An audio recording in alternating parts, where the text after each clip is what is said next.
ঘুম ভাঙল। বেহাল দশা আমার। ঘুমে চোখে সর্ষের ফুল দেখছি। কাল সারা রাত ঘুমাইনি। মামাতো বোন মাইশার বিয়ে, তাই নানা ধরনের দায়িত্ব পালন করতে করতে আমি শেষ। যখন তখন হসপিটাল থেকে ডাক আসতে পারে। আমি রাফি, অনার্স দ্বিতীয় বর্ষের ছাত্র। ভার্সিটি অফ এখন। তাছাড়া বিয়ে বলে কথা, তাই এমনিতেই খুশির ঠেলায় নাচতে নাচতে আগে আগে মামার বাসায় চলে এসেছি। এখন বোঝো ঠেলা, কাজের চাপে অথবা কাজের নিচে পড়ে কখন যে ইতিহাসের মতো চাপা পড়ে যাব তার ঠিক নেই। চলুন কথা না বাড়িয়ে গল্পে ফেরা যাক। মামির ডাক থামছেই না। আমার মনে হয় সকালে মোরগও এতবার চেঁচায় না। কি আর করার, ঘুম ঘুম চোখে তাকালাম। তবে সামনে যে মামি আছে কিনা তাও বুঝতে পারছি না। ভাই, ঘুমের চাপে আমি মাতাল। দূর দূর পর্যন্ত খালি ঘুমকে দেখতে পাচ্ছি আমি। হঠাৎ মামি আমার কাঁধ ধরে ঝাঁকি দিয়ে বলল, এই রাফি, একটু কলেজে জানা, রাইসাকে নিয়ে আয় একটু। দেখ না বাসায় কত কাজ, কেউ সময় পাচ্ছে না। কি রে, শুনছিস আমার কথা? এই রাফি। নিজের মুখে নিজে একটা থাপ্পড় মারলাম কষে। মামি তো অবাক, ছেলেটা করে কি?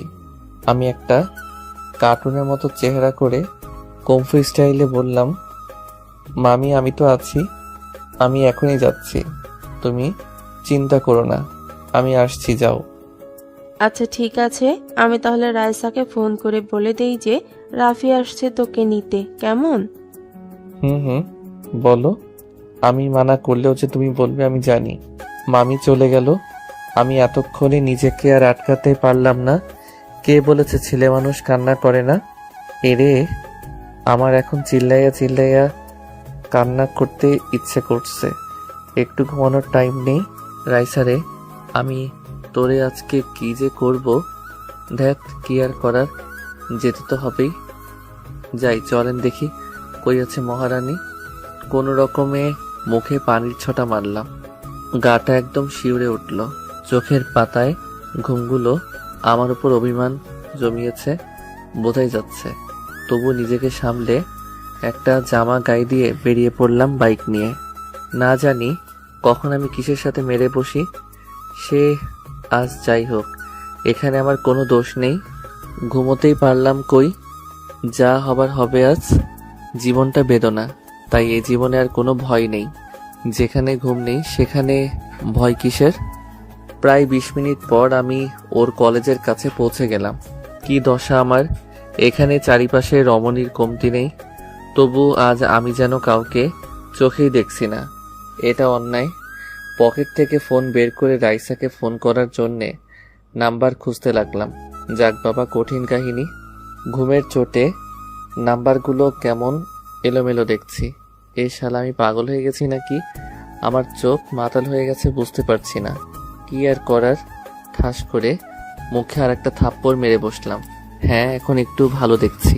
পাশে 2টা আপু ফুচকা খাচ্ছিল। আমার এই কর্ম দেখে একজনের তো গাল থেকে ফুসকাই পড়ে গেছে নিচে। হয়তো আমাকে পাগল ভেবেছে। যাই হোক, রাইসাকে কল করেছি, ধরছে না কেন? এই মেয়েটা আমার সাথে কি এখন নাটক শুরু করেছে নাকি? আবার ফোন দিলাম। যাক বাবা, এবার কেটেই দিল। এভাবে অনেকবার ফোন দিলাম, বারবার কেটে কেন দিচ্ছে? আমার তো মাথা গরম হয়ে যাচ্ছে।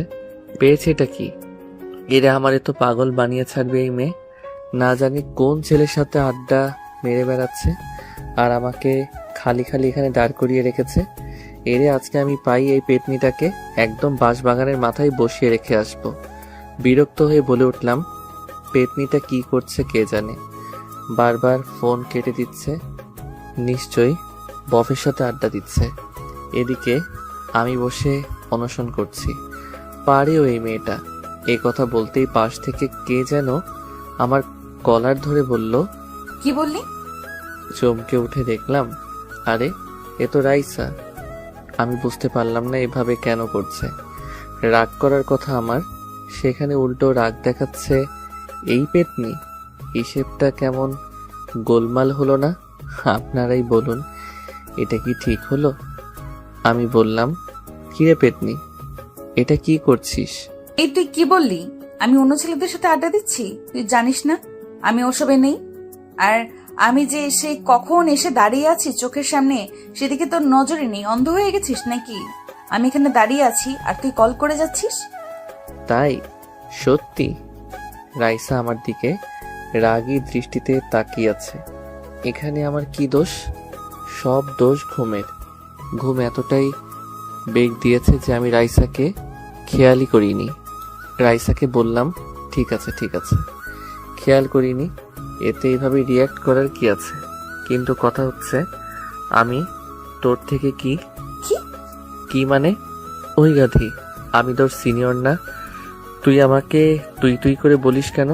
কতবার বলেছি রাইসা ভালো হয়ে যা, না হলে কানের 3 আঙ্গুল নিচে এমন একটা দেব না, বিটিভির মতো ঝিরঝির করবি। আইসে, আমার থেকে মাত্র 2 বছরের বড় তুই। আর তাছাড়া দেখতে তো তোকে আমার থেকেও পিচ্চি লাগে, ছোট লাগে, পিচি পিচি লাগে তোকে, আবার বড় বড় কথা। দেখছেন দেখছেন তো কথাবার্তার কোয়ালিটি? এরে 2 বছর বলে মাত্র 2 বছর? পড়ালেখা শিখিয়ে কি গাধা মানুষ করেছে আমার মামা? এর থেকে একটা গাধাকে পড়ালেখা শেখালে অন্তত মানুষ হতে পারত। কিছু বলতেও পারছি না, সবাই আশেপাশে আমাদের দিকেই তাকিয়ে আছে।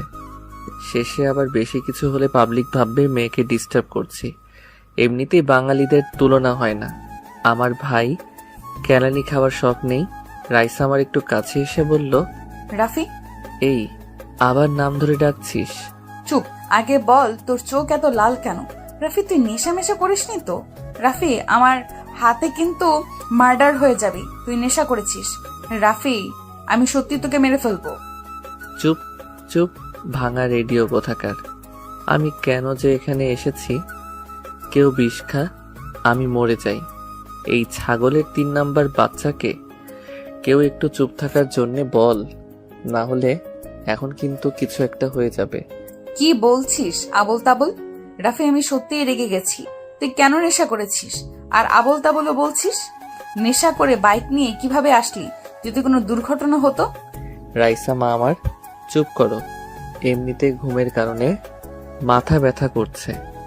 কাল থেকে এখনো পর্যন্ত ঘুমোতে পারিনি, এত কাজের চাপ। আর তুই এখানে কি সব নেশা নিয়ে পড়ে আছিস? তার মানে নেশা করিসনি, বেঁচে গেলি। তো ঘুম বাদ দিয়ে এখানে এসেছিস কেন? আপনার আম্মাজান আমাকে পাঠিয়েছে। আবার বলে, কেন আসছিস? নাচতে এসেছি। নাচবো আমি? রাইসা হি হি করে হেসে উঠল। আমি অবাক, এই মেয়ে হাসছে কেন? হাসির কি বললাম? তবে যাই বলেন, মেয়েদের হাসি বড় অদ্ভুত, অন্যরকম একটা ফিলিংস কাজ করে। তবে আমার ভেতর ওই রকম কিছুই নেই। কিন্তু পিচ্ছি মেয়ে একটা। রাইসা বলল, নাম? মানে বাইক থেকে নাম। কেন? দেখো, আমি লেট করব না, বাসায় যাব, প্রচুর ঘুম পাচ্ছে। সেই জন্য তো বলছি, তোর যা অবস্থা তাতে বাইক চালানো উপরে পৌঁছে যাব। তাহলে বাইক কি ভূতে চালাবে? না, আমি চালাবো। কথাটা শুনে টাসকি খেয়ে গেলাম। এই মাইয়া বলে কি? ঘুমের নেশায় কানেও কি বেশি বেশি শুনছি নাকি আমি? রাইসা বলল, কি হলো? নাম? বোন আমার চালাতে পারিস তুই? ঠাট্টা করার কি আছে? তোর থেকে বেটার পারি। আর হ্যাঁ, এভাবে বোন বলে সবসময় ডাকবি না, ওকে? বোনকে বোন না ডেকে বউ ডাকবো নাকি? ডাকতে পারিস, মাইন্ড করব না। এরে নয়, আমি পাগল হয়ে যাব। না হলে তুই অলরেডি হয়ে গেছিস। বাসায় জানে নাকি? শর্ত খালি বকবক করে। সর। আমাকে জোর করেই রাইসা পেছনে বসিয়ে দিল। আল্লাহ, বাঁচিয়ে নাও আজকের মতো।